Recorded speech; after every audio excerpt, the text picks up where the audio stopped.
All right. My last offer for the perspectives that you can have is the SWOT analysis. Usually when you talk about SWOT, you are talking about strengths, weaknesses, opportunities, and threats. Instead of that, you know very well, I'll say, let's trade names. Benefits, opportunities, costs, and risks. Now, before we go to the details of that, let me tell you what we really try to do when we talk about BOCR. It has 4 parts. 5, actually. Scrap that. 5 parts. An overall perspective that has to do with the decision maker. These are the strategic objectives of the company in your case.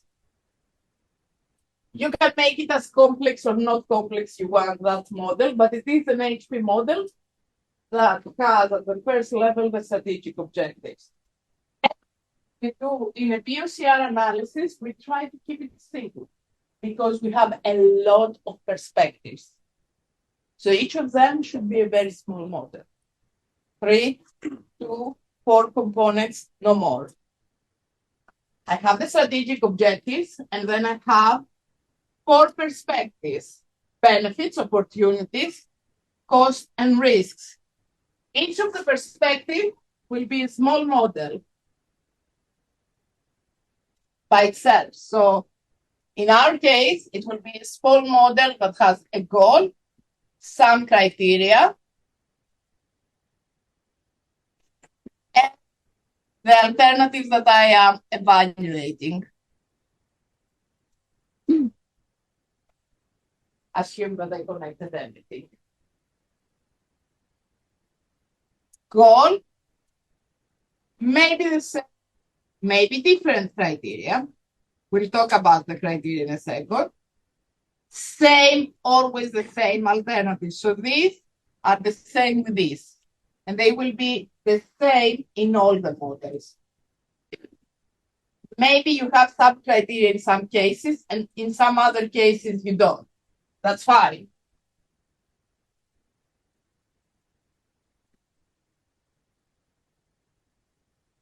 But you will always have the same alternatives all over.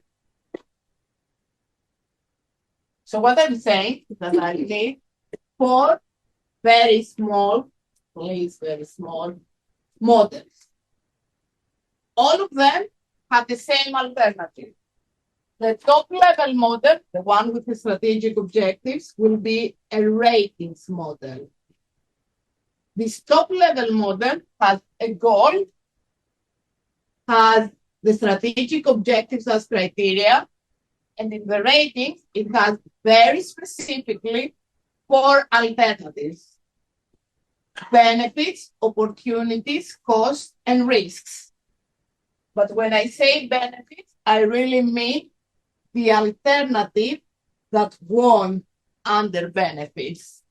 When I say opportunities, I would really mean the alternative that won from that subnet. Make sense? And the same with cost and risk.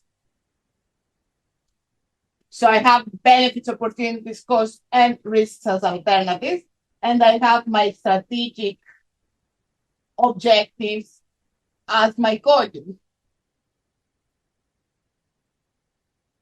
The question that I try to answer at this level, which is the way that I make sure that my problem is for DLC and not any other company in the world, will be the alternative, the benefits of the alternative that won under benefits. How does it help the company to achieve that strategic objective? Let's say that this strategic objective is sustainability. And this alternative is minimizing the number of senders that they were using, okay? How minimizing the number of senders helps with the sustainability plan of the company. And you will have, obviously, a a lot, excellent, average, above average, whatever is the scale that you decided. This latest model is the last one to be filled in. Why? Because you need to know the results of all the other smaller models in order to be able to say which one won. The small models set criteria, but they are not really criteria. They are actually what the name of the subnet says. So in the benefit subnet, I put the benefits that I expect to receive from alternative 1 and alternative 2. So if I have reduced cost from alternative 1 and I have smoother resource profile from alternative 2, the criteria that I put under benefits would be cost, the neutral way of setting the technique, resource profile, in such a way that when I compare, I would be saying what is better with respect to the cost than A2, because it provides reduced cost. A2 brings more benefits with respect to the resource profile compared to A1, because we said A2 was the one that brings smoother resource profiles. So I call them criteria, but really they are the benefits that come from alternative 1 and the benefits that I'm expecting to receive from alternative 2. Same with all of them. Opportunities, costs related to that, risks related to that. Two things we need to be careful. In all 4 of these subnets, we need to use neutral language so we can compare. Won't say reduce cost, won't say increase profit, say cost. Otherwise, when you go and try to do pairwise comparison, you will not be able to express it in a way that makes sense, and you won't be able to judge. Second thing, we need to include all the benefits that we expect for all the alternatives. Don't forget one of the 2 alternatives or the 3 alternatives that you have. You need to represent all the alternatives that you have. And now, from my perspective, because you don't have much time, don't go over 4 or max 5 in these components. Even 3, it's a good number. Don't go above that. It will be too big to be counted in the time that you have available. I would personally try for 3, if I can, for most of the cases. Second thing that you need to remember and be very careful, costs and risks. We usually say that we want the least expensive and the least risky alternative. In this case, and only in this case, only in BOCR, I'll ask you to find the most expensive solution. The most expensive solution should be the one that comes as the best under cost. The highest cost will be the best. Yes, I will put 3 guys. But you can put on many. Same with the risk. I want you to be able to tell me what's the riskiest solution. There is a reason that I need it. A BOCR model allows you to have 2 answers, a long-term and short-term best solution when you finish the model. Both of these answers use specific formulas. So a BOCR will allow me to know what's the long-term best solution and the short-term best solution. Both of these assume that you have told me the most expensive as the best and the riskiest. Why? Because one formula is benefits times opportunities over cost time risk. So I'm inverting, technically. You don't need to invert because I will invert for your solution. And the other one is the benefits from the ratings plus the opportunities minus the cost minus the risks. And I'm giving the negative sign to go against the most expensive and riskiest. So you don't need to do it for me. I'll do it there. Benefits, positives in the short term. Opportunities, positives in the long term. Costs are costs. Risks can be positive or negative, but they have a probabilistic nature.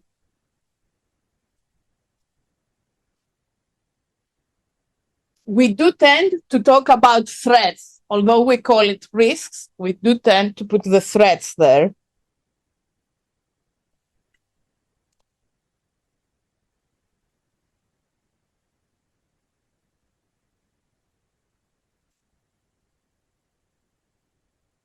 Now, that was kind of the quick, in a nutshell version of BOCR. Let's try to see it in a little bit more detail. Benefits are the short-term gains that we are going to put in. Opportunities, long-term gains. Costs have to do with things that you're losing, your losses, and the same risks in the long term and with probabilistic perspective.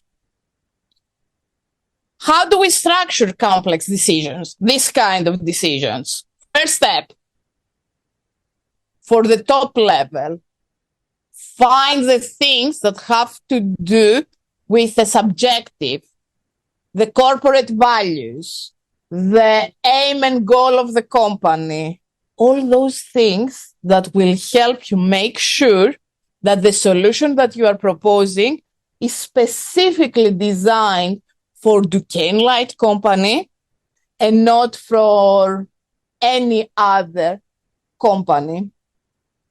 Okay? That's your safeguard. That's the way that you will have a solution that is different from just making an optimization model or a simulation model.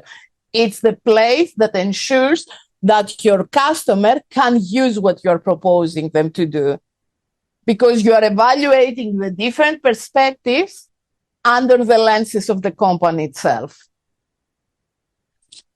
Try not to be very generic when you put your strategic objectives for the same reason. All companies care about profit. All companies care about, I hope, the environmental impact. All companies have some level of sustainability plan. The thing is, read enough and look into the company enough. So what you say about the company, the 4 or 5 items that you will pick, really represent the company as a whole. Not any level. This is the perspective that if you had here the C-suite people of DLC, they would be saying, this is what we dream about the company. Along with the profit. Profit must be something that they care, okay? It's not that we are going to take out the reality from the model. It's just that we want to see what else. For example, if we took the corresponding company for Greece, it's very hard to hire and fire people from a company because it's a publicly governmental company, the electricity in Greece, okay? So the part of hiring and smoothing the profile of personnel would be a low priority solution over there.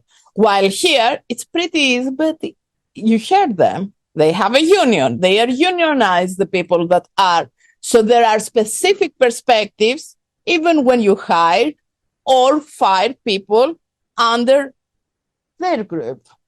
Another company could have employees that were not unionized, and a different set of rules would apply. See, that's the way that you implement the different perspectives.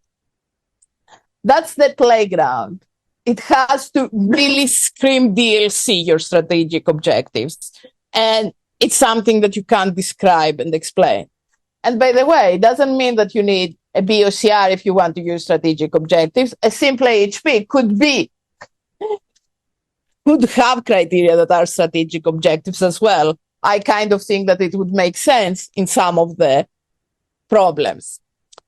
Second level, try to identify for your solutions, the ones that you are evaluating, the benefits, so the short-term positives of each solution, the opportunities, long-term positives. What will happen in 5 years if they follow plan A? What will happen in 5 years if they follow your plan B? And goes on. Costs. Right now, technically, you cannot have the exact cost of the solutions that you are proposing. You can, however, pairwise compare and kind of say, yeah, I estimate that this solution would be more costly than that solution.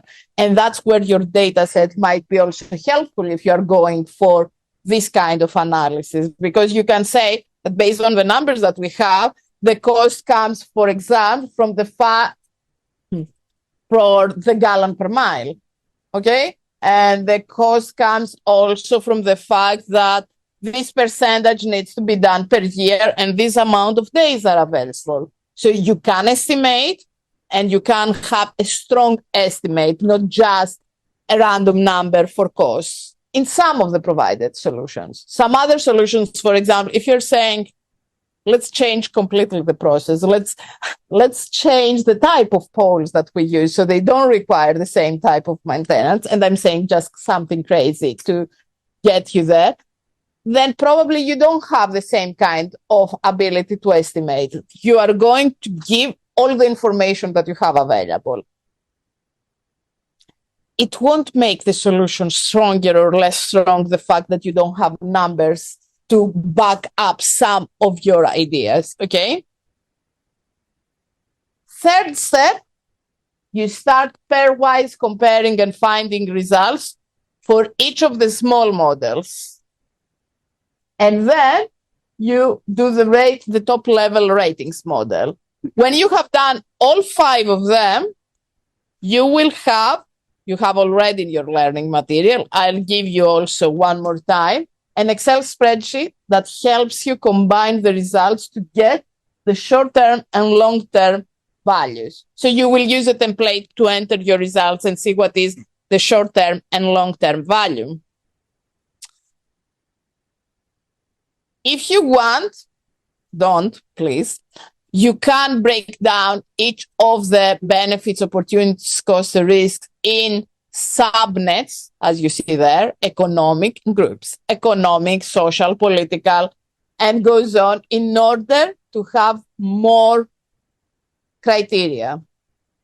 I don't think that we have the time to go to such a detail unless you focus all your presentation on this kind of model and you minimize the part that you do optimization. In that case, you will have enough time to go to a very detailed, and it's fine.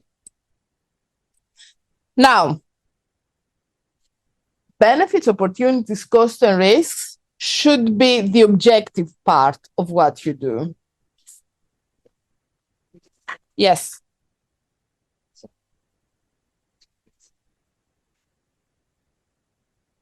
Exactly. Because there's opportunities. The grouping could be exactly the same, and sometimes you might even have the same opportunities, and that's okay. Often, you're very correct. Benefits and opportunities share in you. You would like not to have them exactly the same, but I would expect that you will share something. And very, very often, cost and risk also share some criteria, because things that bring cost bring also risk in the discussion. So yeah, it is very common. It's correct what you're thinking. I forgot about you. And if you had multi-level, then that could be also the case. You might have economic perspective even in all of them, or a social perspective. Often I have it at least at benefits, opportunities, and risks. Environmental perspective, you could have it definitely in costs and benefits or costs and opportunities, depending on the type of model. Makes sense. Some of them are all. How the results are different? Yes, I bet. The benefits that a specific item bring to the model or specific alternative might be more or less important than the opportunities or the cost or the risks. So something that comes here is very important. It might be less important for the opportunities. I mean, actually, usually the opposite. A benefit in the short term might be smaller priority because I'm not expecting that within a year I see a difference, but I am expecting a huge difference within 5 years. Yeah.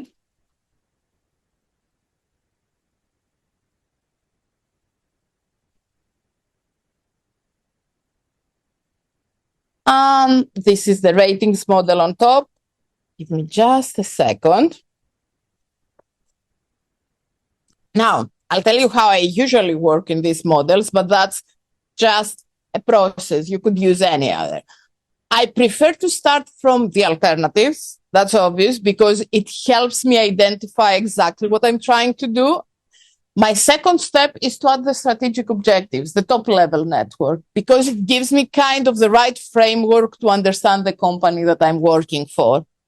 And then I'll go and look at benefits, opportunities, cost, and risk, because it's true, it's the objective part, but some things might not be related to the specific problem given the company that I have at hand.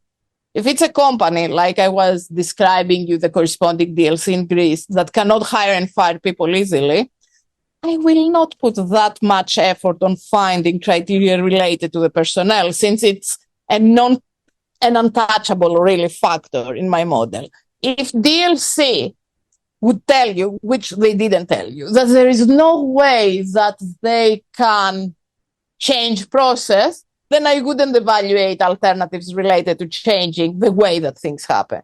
However, they kind of told you at some point, I think at least, might be wrong, that it's a little bit hard to fire people when the discussion about the union came up, or to change the way that they give them vacations, because someone suggested, why don't we put them to get their vacations during the low period that you cannot have maintenance? Right? And they said, no, we cannot do that. So these are limitations of the solutions that you can provide and the criteria. I mean, I can't put there that smoothing the work profile, minimizing the number of people would be a benefit. It can be an opportunity because I have to slowly let go people as it is allowed within 5 or 10 years. But it wouldn't be able to be a benefit for that company. For another company, it could be a benefit because I can go tomorrow and restructure the process and say these 5 people will go to a different department. Make sense? Now, I'll show you a small example before we start working. You start working on your models. It's, let's say, my take on BOCR for the car example. It's based on an actual situation that happened last year or 2 years ago. I'm not sure, but it was Hertz, however. So, plan to replace 20% of their fleet, and they were evaluating whether they should use EV cars, actually in their case, whether they should use Teslas or internal combustion engines, the ones that you see as IC over there.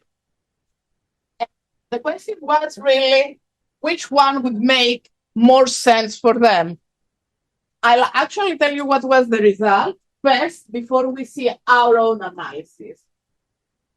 They ended up, they didn't use, I think, BOCRs, but they ended up with EVs. So they got 20% of their fleet to be Teslas. And this year, they are selling half of them back and replacing them with IC cars. Now, this is the actual story. And that's how it started, the idea of this model. I wanted to see if we could prevent the mistake from happening. Let's see. What were the initial challenges that I was able to look at?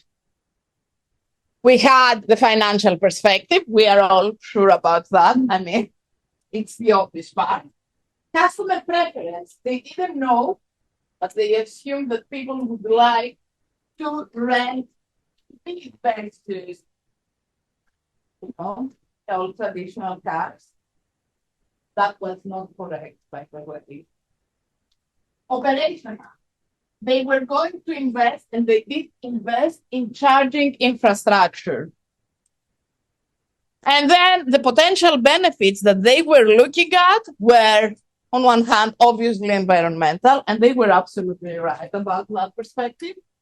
Also, they felt that that might give them a competitive advantage because not many companies were using at that point of time EVs for renting.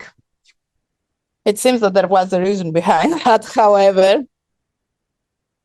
Now, strategic criteria related to shares. What shares discussed the last few years that was their goals and what they were trying to do. They were to improve their sustainability. They wanted, obviously, as usual, financial viability. They wanted to improve the customer experience. That's a goal that they had, to improve the services that they provide and customer satisfaction, because lately they didn't have good ratings. They would like to start being leaders from the perspective of technological innovation. So always care about their market share. It's a really tough competition out there in the car rental field. That's how it looks, the top level of your model. Then we start looking at potential benefits from each of the two solutions. So you will see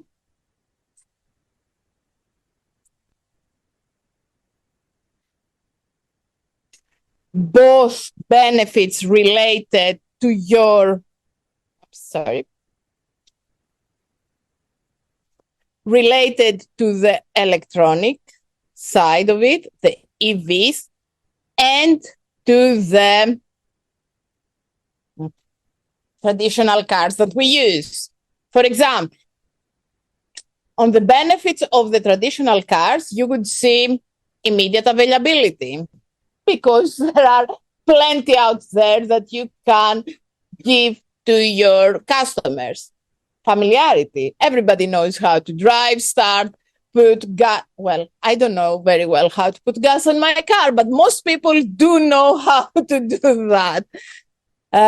Lower initial cost. They have already their suppliers. They have discounts in place with specific companies.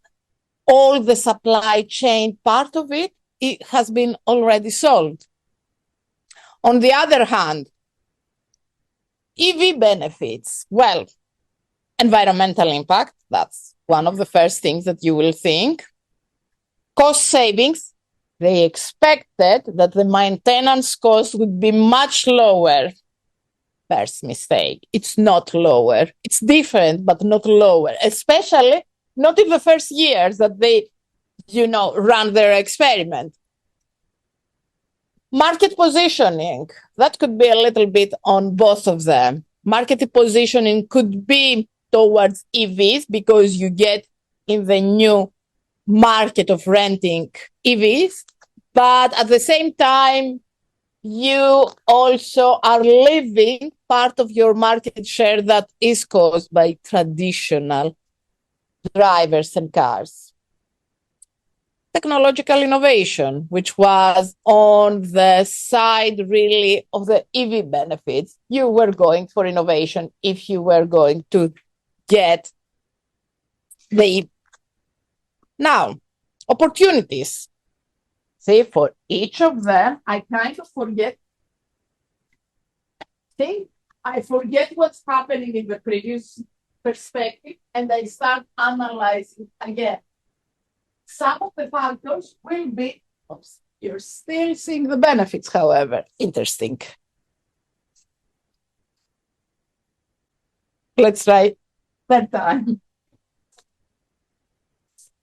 There's like, yeah, there's like, right. It's not just like building that somehow. Go. Slide. The previous one. Let me show it so you can tell me. Yeah. I have, like I was doing yesterday with the classes, I clustered the benefits in performance factors and market factors. Why? Because I had more than the 3-4 that I wanted. It's really hard to pairwise compare 7 at once. Yes. So I make 2 groups. And in that case, the ones that are at the lowest level get connected to all your benefits. You connect all the factors to the alternative, even if it's not its own benefit. So, for example, availability, it's not a benefit of EV, right? Because we'll end up saying EVs or cars are performing with respect to availability. I say I see 5 times better than EVs. And that's why I'm saying availability. But not say something that would show which one is the winner there. Opportunities. Government incentives, partnerships, image. That would be more related to the EVs. And you will see that when I gave you the slides underneath, I have given you also alternative perspectives with more details from the EC side. Let's see. Also, cost and risks. Market acceptance, technology dependent. One technology is much easier really than the other because they have already mastered. So the risks will be low with respect to that. Internal combustion cars, range anxiety, that's one of the biggest disadvantages of EV. It was one of the main reasons that the experiment didn't go well. Why? Because here, most of these companies really have their extra value, their extra profit, price that they go above the ones that you have decided from the excellence.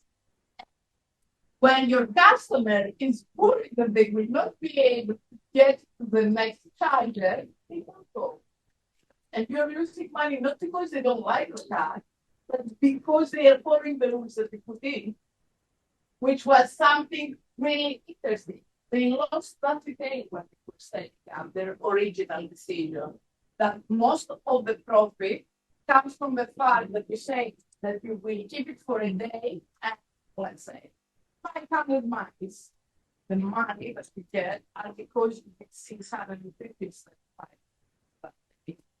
However, when you have the range anxiety, you don't know why you do the extra. You just do what your agreement says because you're scared that you will not be in the correct position, the correct location, etc. Losing profits that were the substantial part of help them be in the black. From the cost side, you see the cost related in this perspective, the cost related to the EVs, like the initial investment, because they didn't have special discounts from Tesla. That's the factor that they decided to go by. They had to set up infrastructure, and they also had to give successfully training to their employees on how to handle this kind of cars, how to detail them after they are being returned, how to handle all the problems and support the customers while they take the car. Even how to turn it on, how to put it on a charger, how to everything, pretty much everything. Now, let me go a little bit on the calculation side of that. 4 models, and I was going to using the priorities that I calculated from each of the 4 models. You probably can recognize this is just a screen clip from the results that we generate. And from that, we can see that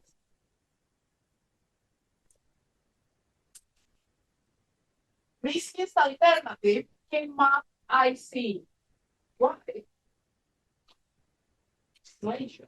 It's supposed that by 2035, we should not be able to buy more internal combustion engine cars. So that means it's not fully set up. That is a car being in Europe, however. It's not yet over here, but it is a car. Meaning that at some point they have any way to go down that route. So they were trying to prepare. That's why you see that the riskiest side is not to buy the EV. Cost. The highest cost come with new cars because they don't have any good agreements with the supplier. Benefits. You see that that's kind of very close. I mean, it is, but the truth is that it's quite close. While for the opportunities, which makes sense, EVs are much further ahead. Why? Because in the long run, you will see the environmental positives. You will see the legislation reflecting poorly on the internal combustion engines and all that.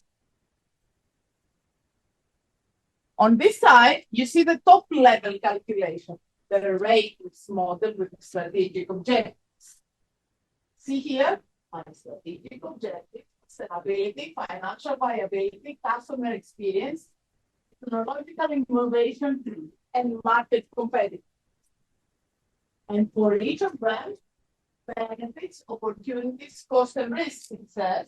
But I have in my mind that if B was the highest scoring under benefits and opportunities, and while under risk, the riskiest was the internal capacity. Fundamental values here, with respect to the strategic objective of sustainability that cares, how would the benefits of buying EVs will score? This was medium. How will the opportunities related to the EVs, the winning alternative, other opportunities, will check with your sustainability objectives really well, because it takes a couple of years before it starts giving you. Excellent. What about the financial viability? Medium, except of the costs that obviously are highly related to the financial viability. And you see the rest of them. From this thing here, I'm really able to go and get the final priority. Not exactly get my solution, these are the priorities. These priorities need to be combined with the other 4 values. Oh, it's excellent when I say it. Yes. The rating results that we just saw. We collected from the 4 individual models, this integration itself, you see the short-term, long-term solution coming up using the formula that we talked about. The short-term solution would use the benefits times opportunities over cost and risk. The other formula would be used for the long-term part of the solutions.